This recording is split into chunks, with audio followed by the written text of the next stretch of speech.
ದತ್ತು ಮಾಸ ದಿನಾಚರಣೆ ಮತ್ತು ಮಕ್ಕಳ ದಿನಾಚರಣೆಯ ಅಂಗವಾಗಿ ಕಾನೂನು ಬಾಹಿರವಾಗಿ ದತ್ತು ಪಡೆಯುವುದನ್ನು ನಿಲ್ಲಿಸಿ ಭಾರತದಲ್ಲಿ ವಿಶೇಷ ಮಕ್ಕಳಿಲ್ಲದವರು ದತ್ತು ಪಡೆಯಬೇಕೆಂದು ಜಾಗೃತಿ ಮೂಡಿಸುವ ರ್ಯಾಲಿಗೆ ಶುಕ್ರವಾರ ಜಿಲ್ಲಾಧಿಕಾರಿ ಕಚೇರಿಯಿಂದ ಜಿಲ್ಲಾಧಿಕಾರಿ ಮೊಹಮ್ಮದ್ ರೋಷನ್ ಚಾಲನೆ ನೀಡಿದರು. ಜೊತೆಗೆ ಜಿಲ್ಲಾ ಪಂಚಾಯಿತಿ ಸಿಇಒ ರಾಹುಲ್ ಸಿಂಧೆ ಹೆಲ್ಮೆಟ್ ಹಾಕಿ ಬುಲೆಟ್ ಓಡಿಸಿ ಜಾಗೃತಿ ಮೂಡಿಸಿದರು.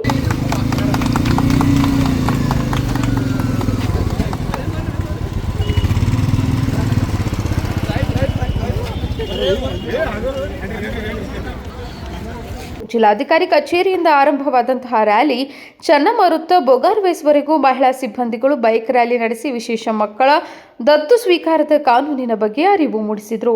ಇದಕ್ಕೂ ಮುನ್ನ ಜಿಲ್ಲಾ ಮಕ್ಕಳ ರಕ್ಷಣಾ ಅಧಿಕಾರಿ ಪರ್ವೀದ್ ಮಾತನಾಡಿ, ಸಮಾಜದ ಜನರು ಭಾರತದಲ್ಲಿ ವಿಶೇಷ ಚೇತನ ಮಕ್ಕಳನ್ನು ದತ್ತು ಪಡೆದು ಅವರಿಗೂ ಜೀವನ ರೂಪಿಸಿಕೊಡುವುದು ಅಗತ್ಯವಾಗಿದೆ. ಆದ್ದರಿಂದ ವಿಶೇಷ ಚೇತನ ಮಕ್ಕಳ ದತ್ತು ಪಡೆಯುವಿಕೆಗೆ ಜಿಲ್ಲಾ ಮಕ್ಕಳ ರಕ್ಷಣಾ ಇಲಾಖೆಯಿಂದ ಮಾರ್ಗದರ್ಶನ ಮಾಡಲಾಗುವುದು ಎಂದರು.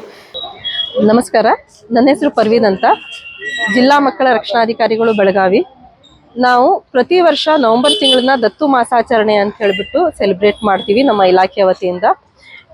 ಇವತ್ತು ಮಕ್ಕಳ ದಿನಾಚರಣೆ ಹಾಗೂ ದತ್ತು ಮಾಸಾಚರಣೆ ಅಂಗವಾಗಿ ನಾವು ಬೆಳಗಾವಿ ಜಿಲ್ಲೆನಲ್ಲಿ DC ಆಫೀಸ್ ಆವರಣದಿಂದ ಗೋವಾಸ್ವರೆಗೆ ಒಂದು ಬೈಕ್ ರ್ಯಾಲಿಯನ್ನ ಏರ್ಪಡಿಸಿದೀವಿ. ಈ ಬೈಕ್ ರ್ಯಾಲಿಯ ಮುಖ್ಯ ಉದ್ದೇಶ ಏನಂದ್ರೆ, ದತ್ತು ಮಾಸಾಚರಣೆ ಅಂಗವಾಗಿ ಇಲ್ಲೀಗಲ್ ದತ್ತು ಏನ್ ಪಡಿತಾರೆ, ಕಾನೂನು ಬಾಹಿರವಾಗಿ ದತ್ತು ಪಡೆಯುವುದು ನಿಲ್ಲಬೇಕು. ಕಾನೂನಿನ ಪ್ರಕಾರ ಒಂದು ವೆಬ್ಸೈಟ್ ನಲ್ಲಿ ರಿಜಿಸ್ಟರ್ ಮಾಡೋದ್ರ ಮುಖಾಂತರ ದತ್ತು ಸ್ವೀಕರಿಸಬೇಕು.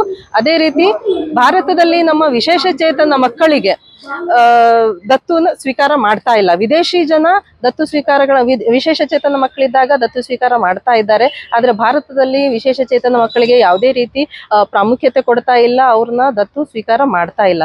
ಹಾಗಾಗಿ ಈ ಕುರಿತು ಇವತ್ತು ಜಾಗೃತಿ ಮೂಡಿಸ್ಬೇಕು ಅನ್ನೋ ನಿಟ್ಟಿನಲ್ಲಿ ನಾವು ಇದೊಂದು ವಿಶೇಷ ಟ್ಯಾಗ್ಲೈನ್ ಜೊತೆಗೆ ಬೈಕ್ ರ್ಯಾಲಿ ಕಾರ್ಯಕ್ರಮವನ್ನು ಹಮ್ಮಿಕೊಂಡಿದ್ದೀವಿ.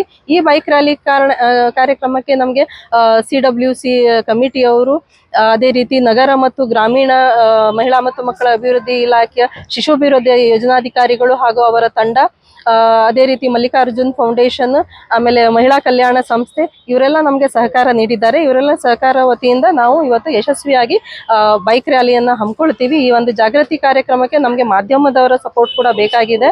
ಪೊಲೀಸ್ ಇಲಾಖೆಯವರು ನಮಗೆ ಸಪೋರ್ಟ್ ನೀಡಿದ್ದಾರೆ. ಮಾನ್ಯ ಪೊಲೀಸ್ ಆಯುಕ್ತರನ್ನು ಭೇಟಿಯಾಗಿ ಈ ತರ ಒಂದು ಕಾರ್ಯಕ್ರಮ ಮಾಡ್ತೀವಿ ಅಂದಾಗ ಅವರು ಹೌದು ಇದ್ರ ಅವಶ್ಯಕತೆ ಇದೆ, ಖಂಡಿತ ಮಾಡಿ ಸಪೋರ್ಟ್ ನೀಡ್ತೀವಿ ಅಂತ ಹೇಳ್ಬಿಟ್ಟು ಅವರು ಸಹ ಹೇಳಿದ್ರು. ಅದೇ ರೀತಿ ಮಾನ್ಯ ಜಿಲ್ಲಾಧಿಕಾರಿ ಅವರು, CEO, ಜಿಲ್ಲಾ ಪಂಚಾಯತ್ ಇವರು ಕೂಡ ನಮಗೆ ಸಪೋರ್ಟ್ ನ ನೀಡಿದ್ದಾರೆ.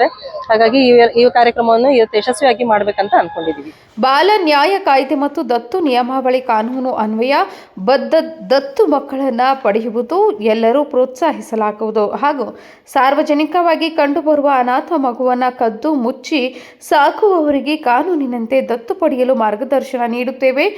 6 ವರ್ಷದ ಒಳಗಿನ ಮಕ್ಕಳು ಕಂಡುಬಂದಲ್ಲಿ ಮಕ್ಕಳ ಸಹಾಯವಾಣಿ 1098ಗೆ ಕರೆ ಮಾಡಿ ಮಾಹಿತಿ ನೀಡಬೇಕೆಂದು ಮನವಿ ಮಾಡಿದರು.